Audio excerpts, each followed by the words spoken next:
நெஞ்சில் அமர்ந்திடும் அரசி நீ என் உடலினில் நதியாயோடும் முதிரம் நீ அடி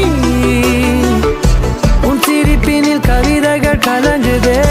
உன் மொழிகளில் இசைகளும் தோற்குதே